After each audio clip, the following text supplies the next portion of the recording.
My son-in-law's family pushed my daughter into the icy lake as a joke. She hit her head on a rock and nearly drowned. As I screamed for help in desperation from the shore, they just laughed. "Stop the drama! She can swim!" they shouted, and then they drove away. As the ambulance crew loaded her up, I called my older brother and whispered, "They're heading home now. Do what you do best." Before we begin, if you enjoy stories like this, please subscribe to this channel, Clara's Stories, and like this video. Write in the comments what country you are watching us from. I'm very curious to know. Enjoy listening, the start of the story.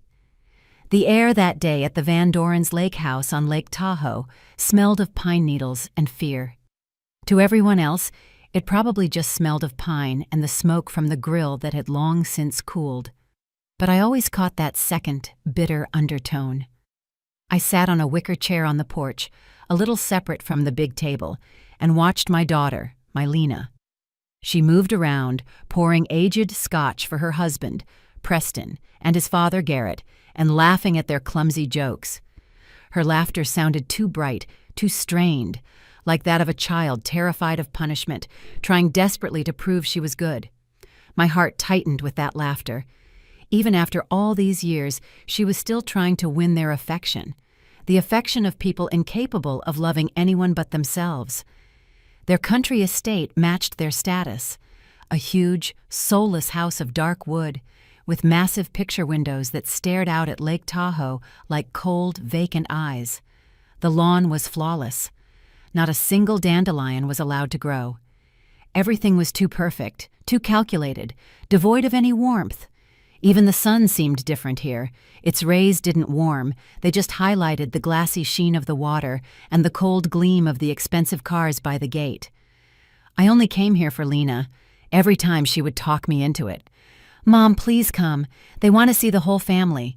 It's important to them." I knew in my heart it was important to her. She wanted to believe she had a real, strong family.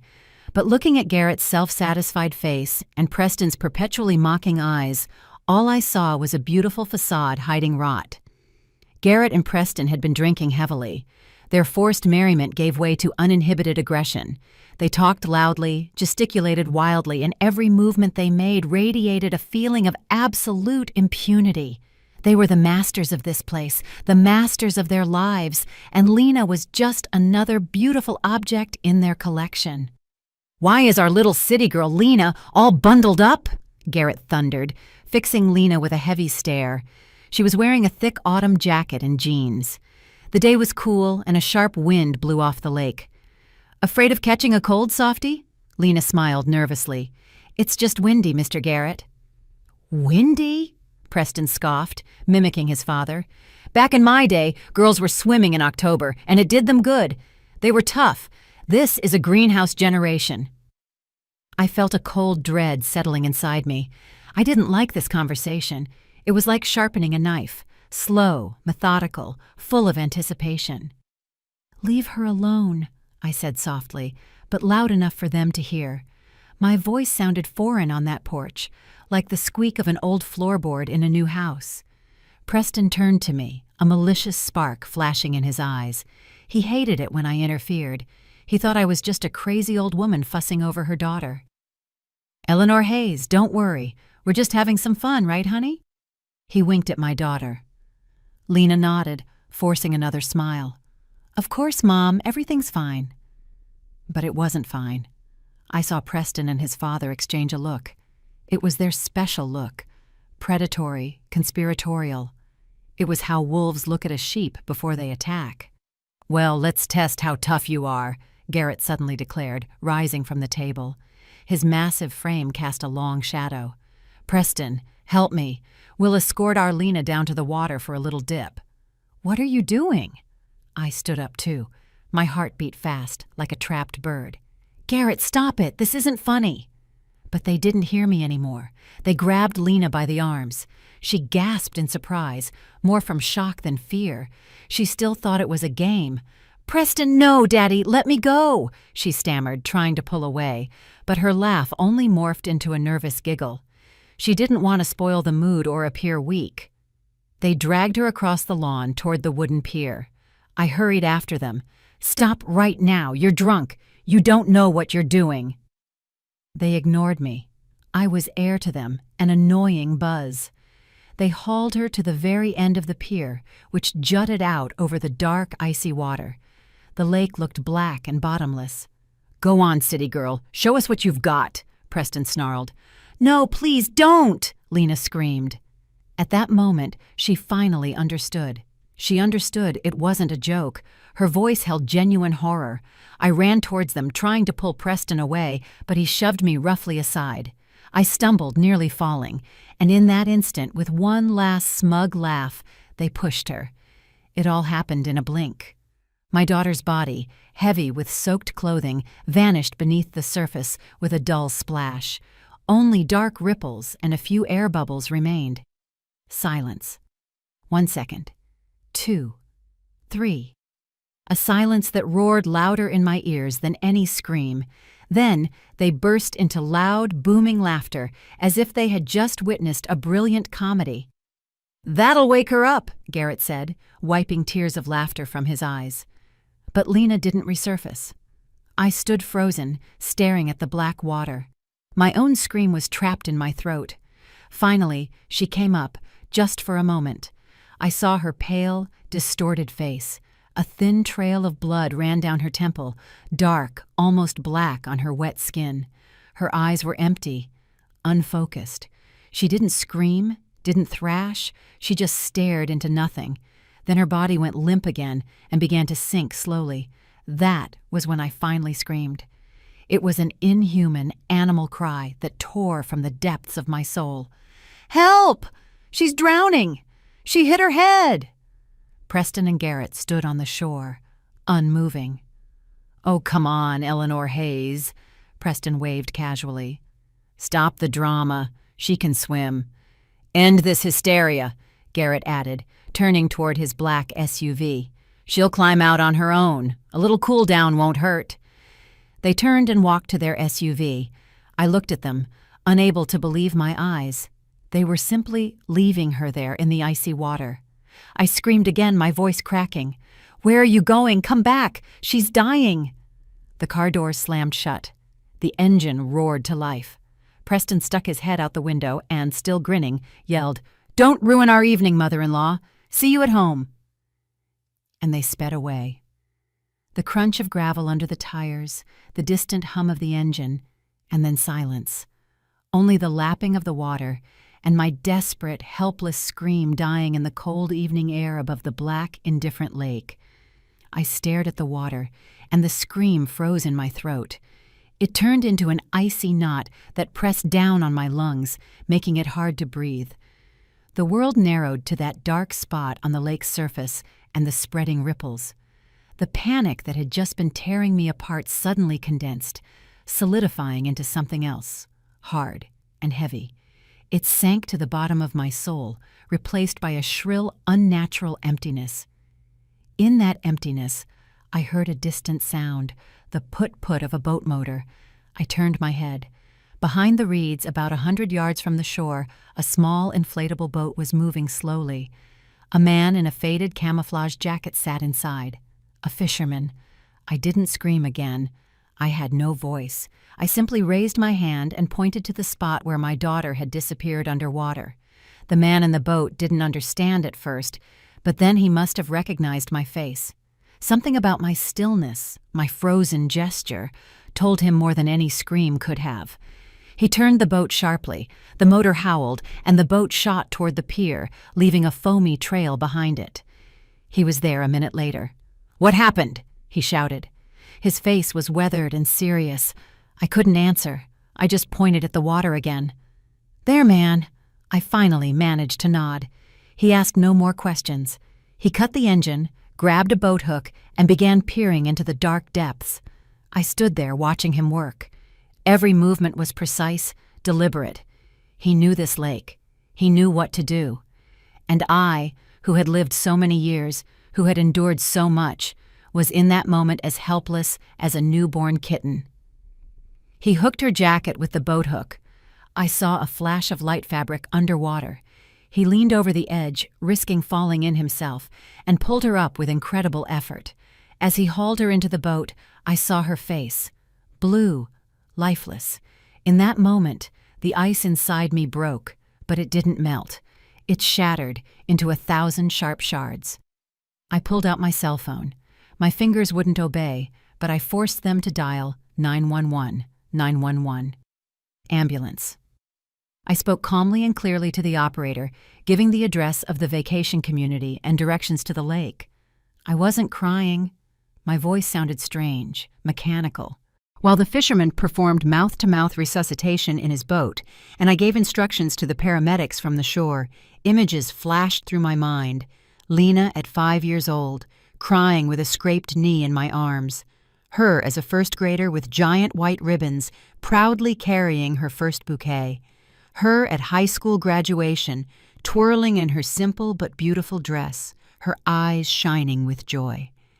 And her on her wedding day, looking at Preston with such hope, such faith, that I desperately wanted to shout, "Don't do it, baby. They will destroy you."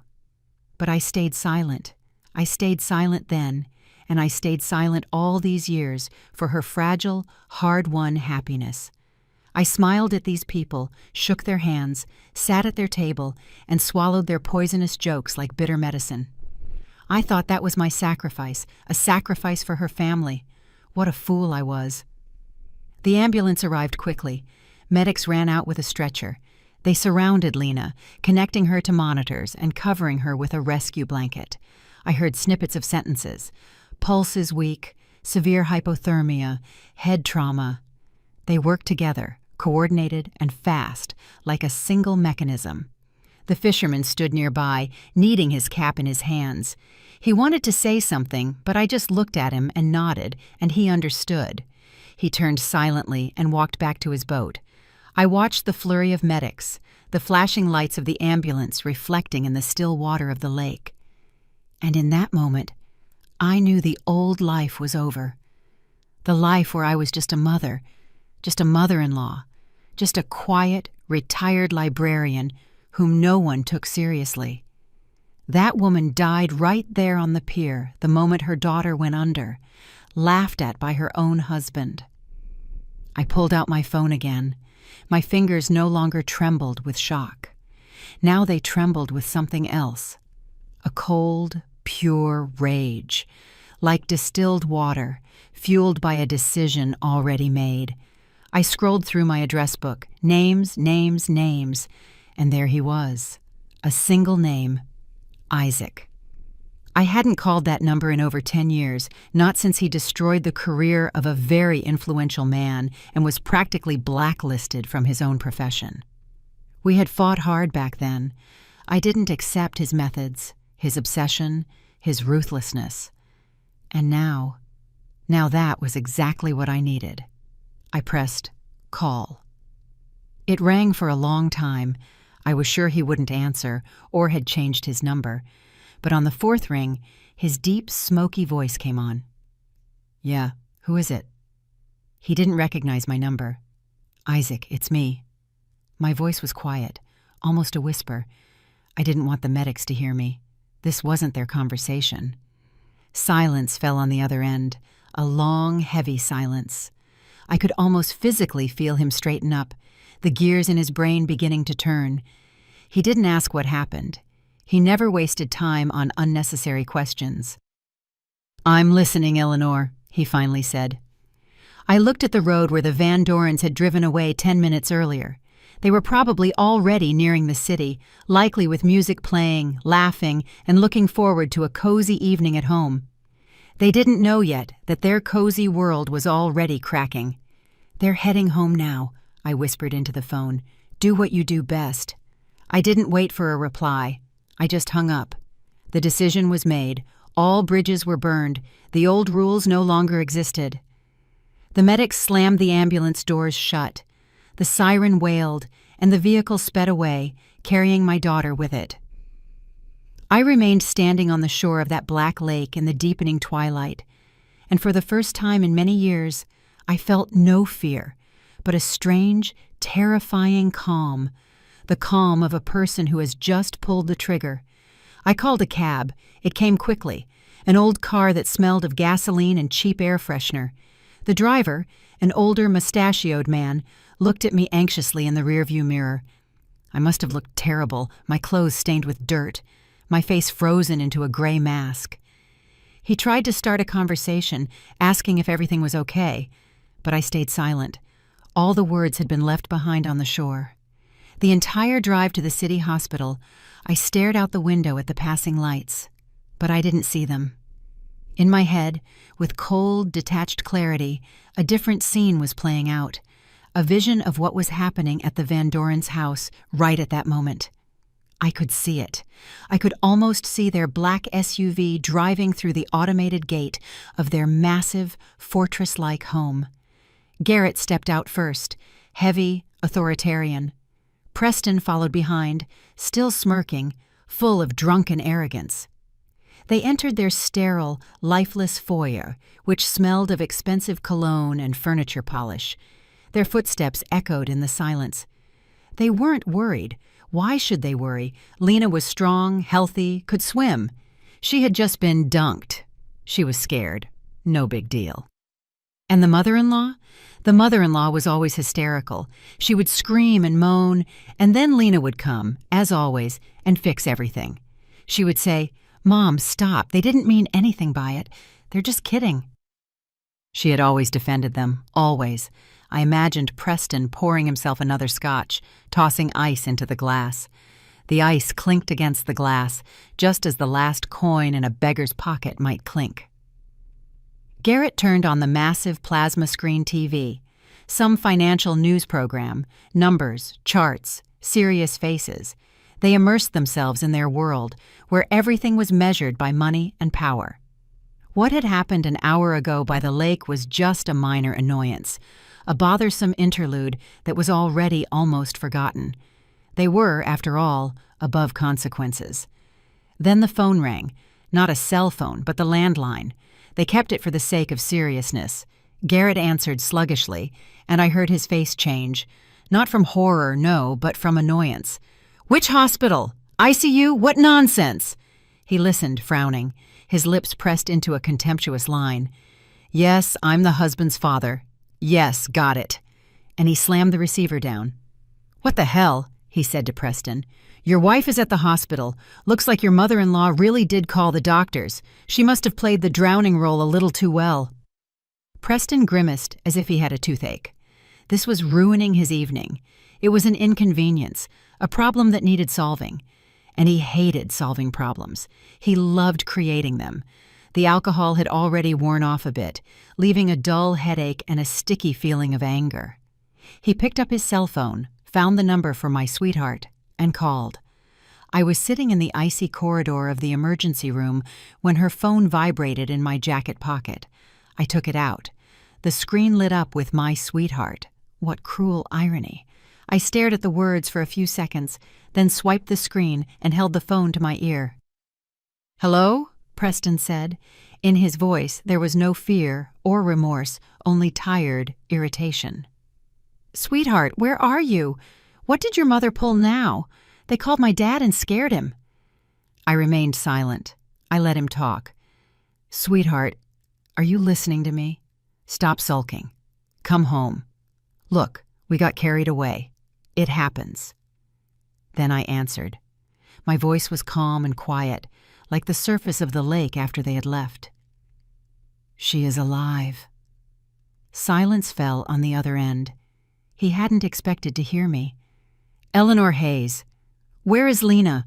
Put her on the phone. Come here, I need to—" "Don't come here," I said, just as quietly, and hung up. I sat on the hard hospital bench, looking at the dingy walls and inhaling the scent of bleach and unfamiliar suffering. An hour passed, then another. The doctor came out, young with tired eyes. He said the condition was serious but stable. Concussion, hypothermia, water in her lungs. But she would live. She would live. Those words brought me no relief. They brought me certainty. The certainty that I was doing everything right. They allowed me to see her for 5 minutes. She lay there, surrounded by cables, pale, tiny, in a huge hospital bed, connected to machines that breathed and lived for her. She had a bandage around her head, beneath which a dark red stain was visible. I looked at her and felt nothing but a cold, leaden heaviness. The love hadn't disappeared. It had merely receded, giving way to something older and more terrifying. An instinct, the instinct to protect one's young at any cost. When I returned to the corridor, a surprise awaited me. A young nurse called to me, "Miss Hayes, you have a delivery." She pointed to a vase containing an arrangement. No, not an arrangement. A huge, monstrous composition of white lilies. Their heavy, sweet smell, the scent of a funeral, filled the entire corridor. A white envelope was tucked between the flowers. I knew who it was from. I walked over and took the envelope. Inside, on expensive, embossed paper, one sentence was written in calligraphic script. "My dear, let's not let your mother's theatrics spoil our fun." I read it, then read it again. Not a single muscle moved in my face. I folded the note neatly and put it in my pocket with Lena's cell phone. This note wasn't an apology, it was a declaration of war. They not only regretted nothing, but they didn't even understand what had happened. They still thought it was a game, a performance staged by me. They still saw themselves as the directors. They didn't know that I had already changed the script, and in my version of this play, entirely different roles were cast for them. I turned to the nurse. "Please throw these away," I said, nodding toward the lilies. "My daughter is allergic to them." The nurse looked at me, confused, then at the luxurious flowers, then back at me. Pity and incomprehension mixed in her gaze. She probably thought I was insane with grief. She nodded and walked away, and I was left in the corridor which, without that screaming white spot, now seemed even grayer and more faceless. I spent the night at the hospital on a hard chair outside the ICU door. I didn't sleep. I stared at the white door, behind which my daughter was fighting for her life, and I planned. But these weren't the thoughts a mother usually has in such a situation. I didn't pray, didn't cry, didn't replay the events in my mind. I plotted. I knew Isaac was already working. I knew my brother.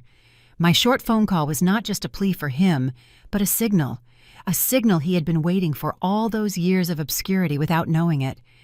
Isaac was like a hound dog that had been chained up for too long. In the past, he had been the best investigative journalist in the country. He saw through people, sniffed out lies like a predator smells blood. He knew how to find threads that others wouldn't even dare to pull. But his methods were too harsh, too reckless for the glossy world of major journalism. He didn't play by the rules. He cut open sores without caring who he splattered with the pus. And one day, he touched the wrong man. His career was destroyed. He was fired, lost his press credentials, became an outcast. He retreated underground, scraping by with small freelance jobs, writing under pseudonyms, but he hadn't lost his edge. I knew that, and I also knew where he would start. He wouldn't dig in the present. That was too trivial for him. Arguments, drunken outbursts, family squabbles. That wasn't his level. Isaac always looked for the root, the cause. He would dive into the past of Garrett Van Doren. The morning brought the smell of hospital coffee and good news. Lena was moved to a regular room. She was conscious again. The doctor said it was a miracle. I knew it wasn't a miracle. It was her will to live. My girl had always been a fighter. She had just been fighting on the wrong side for too long. I walked in. She lay there, her head turned to the window. She was very weak, barely speaking. "Mom," she whispered. I took her hand. It was cold. "I'm here, baby. I'm with you." She looked at me, and tears welled up in her eyes. "Did he call? Preston?" I didn't lie to her. "Yes, and he sent flowers." "What did he say?" A faint, dying hope was in her voice. I looked her straight in the eye. "He said I was being dramatic." She didn't answer, just turned back to the window, and a tear slowly ran down her cheek. Just one. In that single tear was more pain and disappointment than in any scream. In that moment, I knew she was starting to see too. The icy lake water had washed away the veil she had worn for years. The phone rang in the afternoon when I had gone out to the hospital park for some fresh air. The number was unknown. "Yes, this is Eleanor." Isaac's voice was hoarse and tired. He hadn't slept all night. I knew it by the way he spoke the words, as if rolling hot stones in his mouth. "I have something for you." He didn't beat around the bush. He got straight to the point. I found some old archives. 22 years ago. Same lake, a different boat. Garrett Van Doren and his business partner at the time, a man named Malcolm Pierce. They went fishing. Only Van Doren returned. He claimed Pierce was drunk, fell overboard, and hit his head on the propeller. An accident. I listened, and the cold that had settled in me by the lake shore grew denser. "The case was closed after a week," Isaac continued. "Too fast for a story like that. I tracked down the detective who handled the case, Detective Ron Healy. He's retired now and keeps bees in a quiet rural town in the Sierra foothills. The old man fought me for a long time," Isaac said. "But I know how to be persuasive." I knew what he meant. His persuasion could break others too. Healy caved. He said he was heavily pressured from above. They brought him an envelope full of cash and a photo of his daughter, a college student, and he signed everything. He said that sin has tormented him his whole life. The picture that was coming together was gruesome, ugly, but terrifyingly logical. "But that's not all," Isaac said. "Pierce had a son. He was about 10 years old back then. They had no contact. The father had left the family. I found him. He works now as a simple auto mechanic in Oakland. He hates his father, but he kept some of his things. Among them letters. Letters Pierce wrote to his sister shortly before his death. In them, he wrote clearly that Van Doren had cheated him out of almost all his business shares. He intended to go to the district attorney. A week after that letter, he accidentally drowned. I closed my eyes. The vague, unexplained anxiety I had felt all those years near the Van Dorens, the worry that everyone, including my own daughter, attributed to my overly anxious nature, wasn't anxiety. It was intuition, a deep animal sense that had screamed at me that monsters were living next to my daughter. I wasn't surprised. I wasn't shocked. I only felt a strange, icy confirmation, as if I had walked through a dark room all my life, bumping into furniture, and now someone had flipped the light switch, and I saw that the room was full of traps. "What now?" I asked. My voice was perfectly calm. "Now we have leverage," Isaac replied. "They think this is a family dispute. They don't know we're playing a different game." He was right. This was no longer a reaction to their act. It was no longer the revenge of an injured mother. It was an act of restoring justice, the justice that had been sunk with Malcolm Pierce's body in that same lake 22 years ago. I was ready to go all the way. Now I not only had the right, I had the evidence. I hung up and sat on the bench in the hospital park for a long time. The autumn sun shone faintly through the bare branches of the trees, but it didn't warm me. I looked at my hands. They were no longer trembling. They were steady. They were the hands of a person who knew what to do next. The next 2 days passed in the fog of hospital routine. I brought Lena broth that I made on a small electric burner right in the room, helped her walk to the bathroom, and read Chekhov to her. We barely talked about what happened. Words weren't necessary. Something new, fragile, but genuine developed between us, a silent understanding. She no longer tried to justify them. She simply remained silent, and in her silence was more condemnation than in all my words. Preston stopped calling. He had apparently decided to starve us out.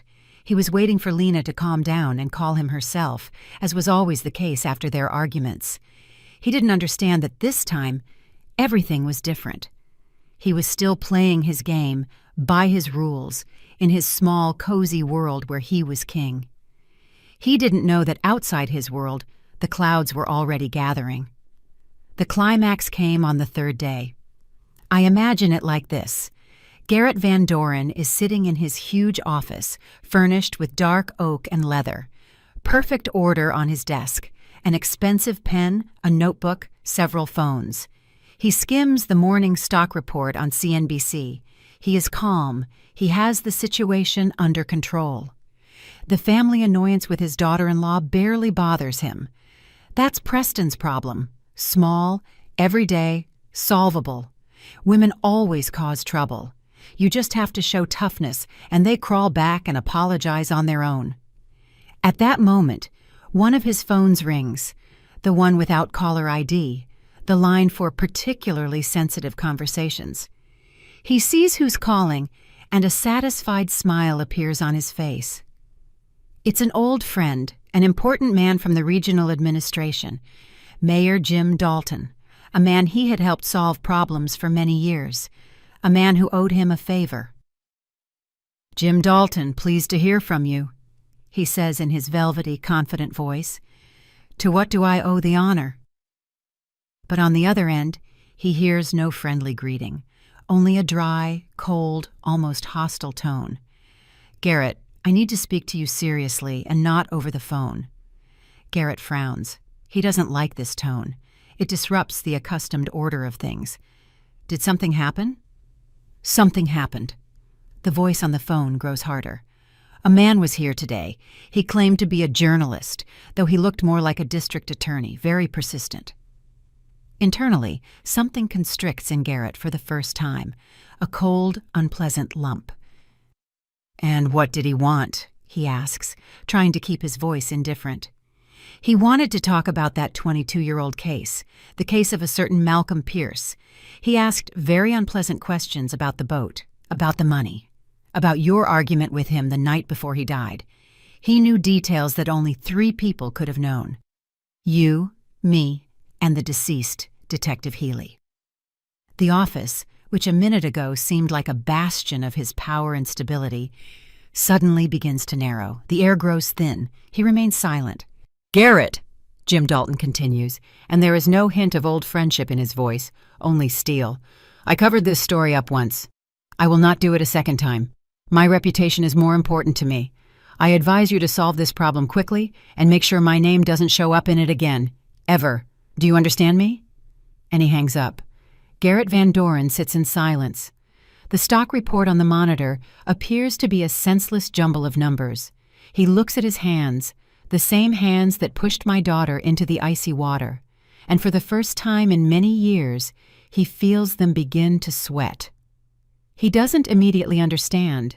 His brain, accustomed to direct threats, tax audits, hostile takeovers, can't reconcile the facts. Some journalist, an old case, what was the connection? He calls Preston. Preston stumbles into the office, relaxed, with a slight residual scent of alcohol. He spent the morning at the gym and then at a bar. He's still waiting for a call from Lena. "What's wrong?" he asks sluggishly. Garrett looks at his son, stares long and searchingly, and in his empty, self-satisfied eyes, he suddenly sees not his heir, but the source of all his problems.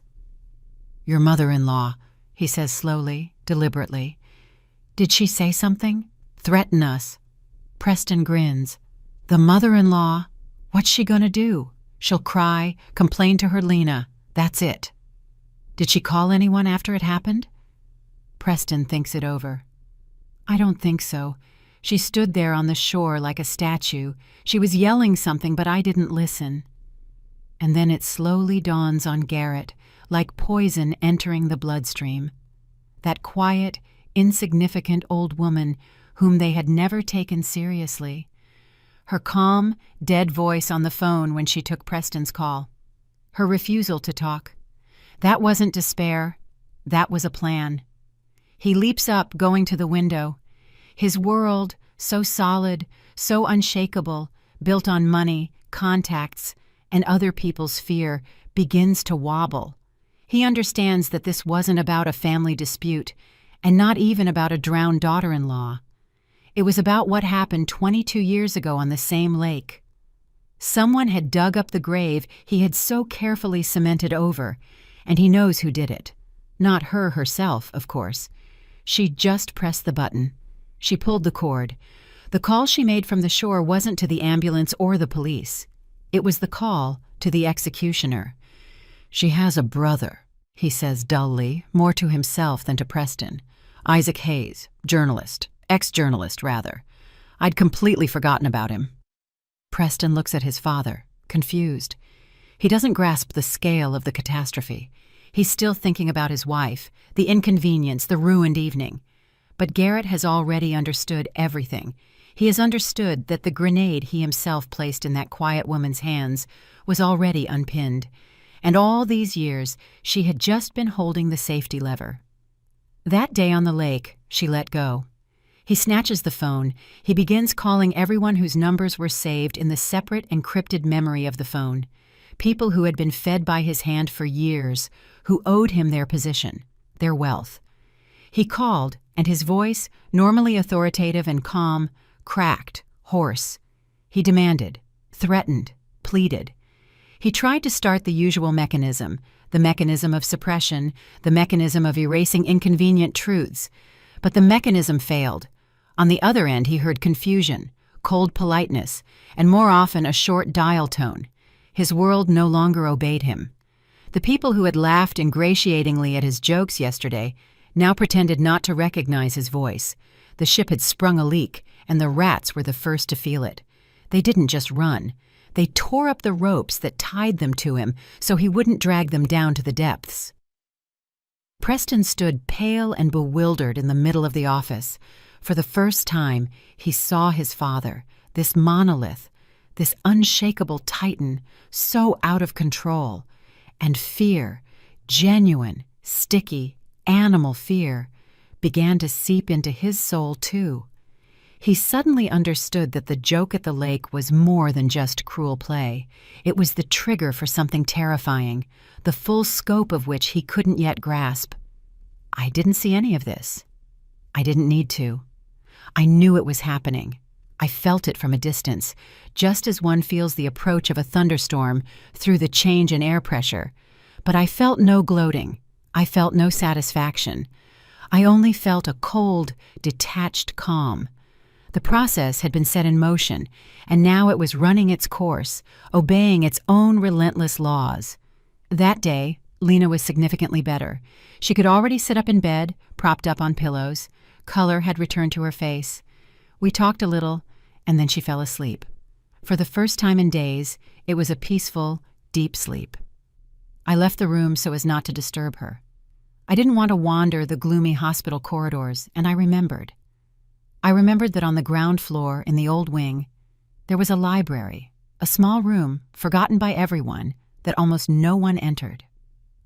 I had worked as a librarian for 40 years. That was my world. A world where everything is ordered, where every book has its place, where silence and wisdom reign. I found it. A door with an old peeling sign, library. I stepped inside. The room was small, dusty, with a high vaulted ceiling. It smelled of old paper and oblivion. Shelves full of books lined the walls. On a large table in the center, piles of books were stacked, books that someone had borrowed at some point, but never returned to their proper place. Chaos reigned, and I began to work, not because someone had asked me to, but because I needed to. It was the only thing I could do at that moment to preserve my own spiritual balance. I started sorting the books on the table. I picked up each one, wiped the dust from the cover, looked at the call number on the spine, and found its place on the shelf. Here, a tattered volume of Toni Morrison. I put her between Zora Neale Hurston and Alice Walker. Classics with classics. Here, an old medical guide. It belongs on the top shelf in the technical literature section. Here, a thriller by James Patterson. It goes to the foreign prose shelf. My movements were slow, methodical, almost ritualistic. I thought neither of the Van Dorens nor Isaac, not even of Lena. I thought only of the books, of the fact that everything in this world should have its place, that an order, once disturbed, must be restored. I worked, and the chaos in the small hospital library gradually receded. The table became cleaner, the shelves filled up in strict alphabetical and thematic order. I was restoring harmony in this tiny enclosed space, and this simple physical activity gave me peace. It was creation, a counterweight to the destruction I had set in motion. Eventually my phone rang. It was Isaac. I wedged the phone between my ear and shoulder and continued shelving books. "He's running around like an animal in a cage," Isaac said without preamble. His voice was calm, but I heard the notes of predatory joy in it. "He's calling everyone, trying to exert pressure, to buy people off, to intimidate, but it's too late. The information has leaked. His old friends are shunning him like a leper. He's become toxic." "Good," I said, placing a thick volume of Baldwin in its spot. "He knows it's me, and he knows you're behind me. He's going to try to act, probably with force. He'll send his people. I just wanted you to know." "I know," I replied. "Be careful." "Don't worry about me, little sister," he laughed. "I haven't lived where I'm registered for a long time. I'm safe. But you'll need a good lawyer soon, although I'm afraid even that won't help." We said goodbye. I put the phone in my pocket and picked up the next book. It was a children's book of fairy tales with bright pictures. I ran my hand over the glossy cover. I wasn't afraid for Isaac. He was in his element. I felt no hatred toward the Van Dorens. To me, they were no longer people, but objects, pieces on a chessboard that I myself had maneuvered into a state of zugzwang. I didn't need to see their panic. I didn't need to hear their anxious voices. Their agony didn't interest me. In that moment, in this quiet, dusty library, I was absolutely calm. I was simply restoring order in the library, in my life, and in my daughter's world. I knew that soon the last book would find its place on the shelf, and then silence would fall. Real, full, final silence. When the last book from the table found its place on the shelf, I felt a deep weariness, not physical but spiritual, as if I had finished a very long and difficult task. I looked around the quiet, tidied room.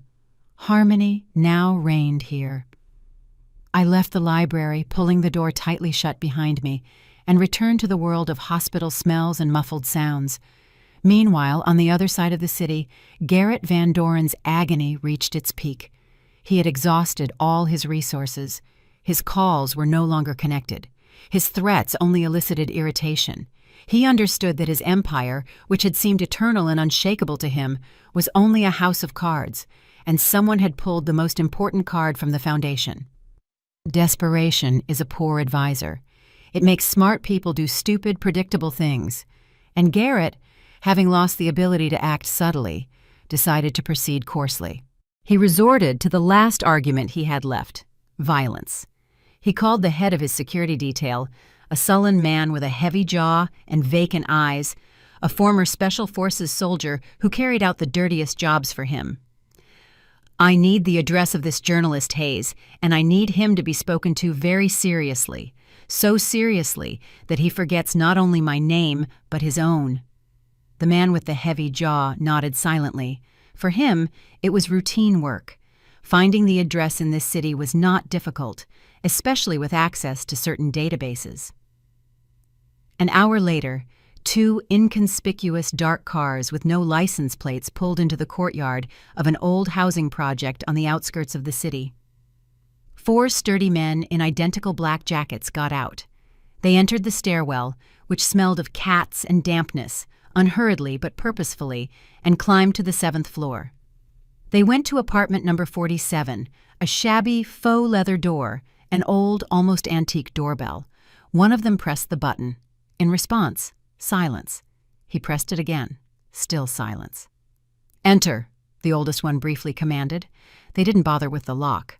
One of them, the largest, stepped back a few paces, took a running start, and tore the door frame and all off its hinges with a deafening crash. They stormed inside, but the apartment was empty. It wasn't just empty, it was dead. A thin layer of dust on the old, mismatched furniture, a stack of yellowed newspapers on the kitchen table, a dried-up plant in a pot on the windowsill. It was obvious that no one had lived here for a long time. They had walked into a trap, a simple one, but humiliating precisely because of its simplicity.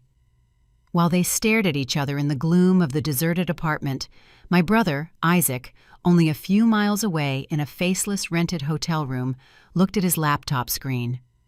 A simple blog platform was open on the screen. The text was already entered. The headline glowed in bold, aggressive letters. Drowned twice in the same lake. The 22-year history of impunity. Below the headline was a dry but devastating text. Facts, data, names, copies of Pierce's letters, quotes from a secret interview with the former Detective Healy, recorded on a voice recorder.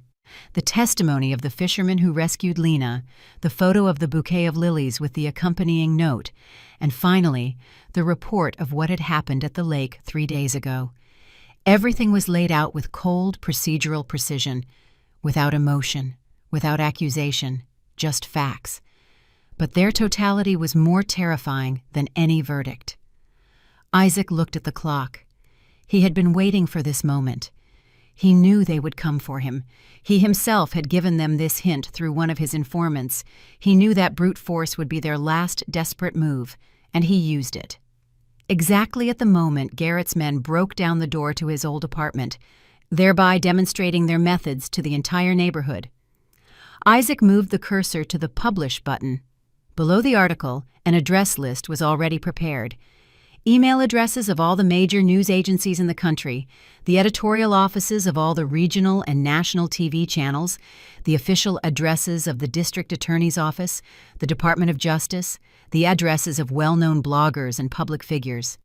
He took a deep breath, exhaled, and pressed the button. In the next second, he hit Send in his email program. That was it. The mechanism was set in motion. The genie was out of the bottle. For the first few minutes, nothing happened. But then his cell phone, which lay next to him on the table, began to vibrate. First one call, then a second. Then it vibrated nonstop. Journalists, smelling blood, pounced on the prey. The story that Garrett Van Doren had so carefully tried to bury didn't just come to light. It exploded. The attempt at physical pressure, the broken-down apartment door, all of it became not a refutation, but a confirmation. It turned an investigative report into a crime story. The story instantly went viral. Dozens of websites picked it up. It spread across social media. Within a few hours, the name Van Doren went from being a symbol of success and respectability to a synonym for crime and cruelty. Their final, desperate attempt to silence the truth only caused the truth to scream loudly, so loud that everyone could hear it. They wanted to put out a spark, but instead they caused a wildfire. And now, all that remained for them was to stand and watch the flames consume their world. Isaac turned off the phone and the laptop. He stowed them in his bag, stood up, and went to the window. Outside, a strange, indifferent city bustled. His work was done. Now other forces would take action, larger and slower, the state apparatus, public opinion. He had done what he did best. He had simply told the story, the true story. And the truth, as we know, is sometimes more terrifying than any fiction. A month passed. I stood in the middle of the living room, which was until recently unfamiliar, and now simply empty. The air smelled of cardboard, dust, and departure. Sunbeams falling through the dirty windows drew long streaks on the floor where dust particles danced. The last box was taped shut. I ran my hand over it. On it, in Lena's shaky handwriting, was written, "Books. Handle with care." My daughter sat on the windowsill, hugging her knees. She looked out at the street, at the busy, indifferent city life. In this month, she had changed a lot. Not externally. Externally, she was still the same, slender, fair, with large, serious eyes. But something had disappeared from her gaze. The desperate, ingratiating effort to please everyone was gone. The fear was gone. In its place was a quiet, slightly melancholic wisdom. She had grown up more in this month than in the last 10 years. We worked in silence, a cozy, comforting silence that exists only between very close people. We didn't need words to understand each other. Every movement was full of meaning. Here I carefully wrapped her favorite mug in newspaper, and she nodded gratefully. Here she found an old photo of the two of us in the park, and a light, gentle smile appeared on her lips. We weren't just packing things. We were clearing the debris of her former life, carefully separating what was worth keeping from what had to stay here forever. In this month, the world around us had turned upside down. The story published by Isaac had the effect of a bomb. A criminal case was initiated. First, one for the attempted murder of Lena. Then, after the testimonies of the old detective and Pierce's son, the old case from 22 years ago was also reopened. Garrett and Preston were arrested. Their faces, confused, disbelieving, were shown on all the television channels. Their business empire collapsed. Partners turned away. Accounts were frozen. Their world, built on fear and money, crumbled to dust. We didn't follow it closely. We didn't read the news, didn't watch the talk shows discussing their case. We didn't need to. Our war ended the day Isaac pressed the publish button. Everything else was just the consequence. We were only interested in our own small, quiet life. Lena filed for divorce. It was her decision, made firmly, calmly, without tears or hysteria. Preston tried to write her long letters from jail, full of remorse and love. He suddenly remembered how much he loved her, how much he needed her. Lena read these letters and then silently tore them into small pieces. She no longer believed in words. The icy water of the lake had taught her to believe only in actions. And now, the last box was taped shut. The chapter of that life was closed. Lena jumped off the windowsill and came over to me. She looked around the empty walls, the bare floor. Nothing connected her to this place anymore. "Where are we going now?" she asked. Her voice was quiet, a little uncertain, like that of a person who has wandered in the dark for a long time and suddenly stepped into the light. I silently pulled the keys from my pocket. Old, familiar keys with a small silver book charm she had given me many years ago. "I bought back our old apartment," I said simply. "The 2-bedroom near the public library. Remember?" She looked at me, and her eyes widened. Surprise flashed across them, then a warm, silent joy. The apartment, small, 2 rooms in the old brick building, the creaking hardwood floors, the high ceiling, the huge window in her room that looked out onto a quiet green courtyard. That was the place where she grew up, the place where we had been happy. I had sold it when Lena got married to help them with the down payment on this big, empty house. I had regretted it all these years, and now I had our home back. I put the keys in her palm. "We'll have to renovate, but the walls are standing, and so are our stories. I think we have an unfinished story there. It's time to write the ending." She squeezed the keys in her hand, and for the first time in a long time, I saw a genuine, sincere smile on her face. Not a forced one, not a strained one, but her own. "Yes, Mom," she said. "It's time." We left the apartment without looking back. I closed the door behind us and left the key in the lock. We didn't need it anymore. We walked down the stairs. Outside, a moving truck and my old taxi were waiting. I got behind the wheel. Lena took the seat next to me. We drove through the city, illuminated by the evening sun. I looked at the road, and for the first time in many years, I felt no fear of the future. I knew we would make it. My freedom wasn't that my enemies were punished, nor that I was finally believed. My true freedom was sitting next to me now. She was looking out the window at the passing houses, and the evening sky was reflected in her eyes. Freedom is the safety of my child and the quiet, simple possibility of starting over. In the small apartment near the library, where unfinished stories and unread books are waiting for their moment. And we had time ahead of us, a whole life to read them all. This concludes the story of Eleanor, a story about quiet strength, a mother's love, and justice that sometimes comes not through loud court proceedings, but through a single phone call. This narrative prompts reflection.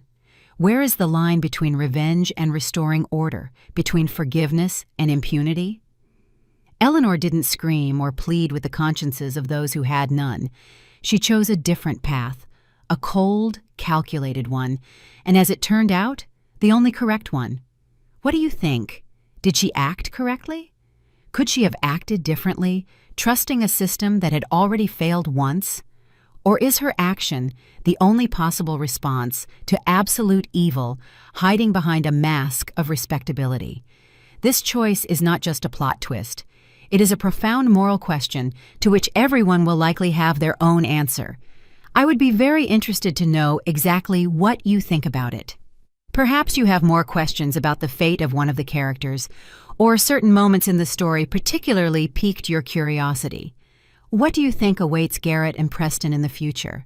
Can Lena build a new life, free from the shadows of the past?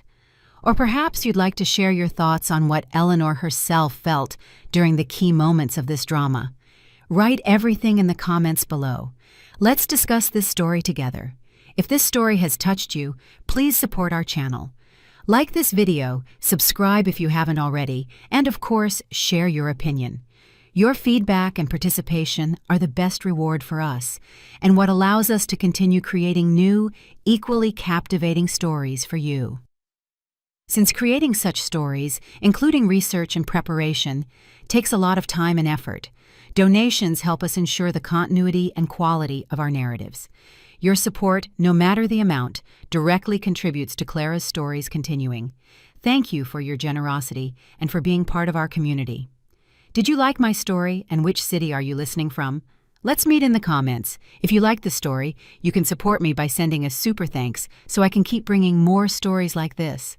Thank you so much for your sweet support. I'm looking forward to your comments on the story. On the screen, you can see 2 new life stories that I highly recommend. There's so much more on my channel. Don't forget to subscribe. See you in the next life story with love and respect.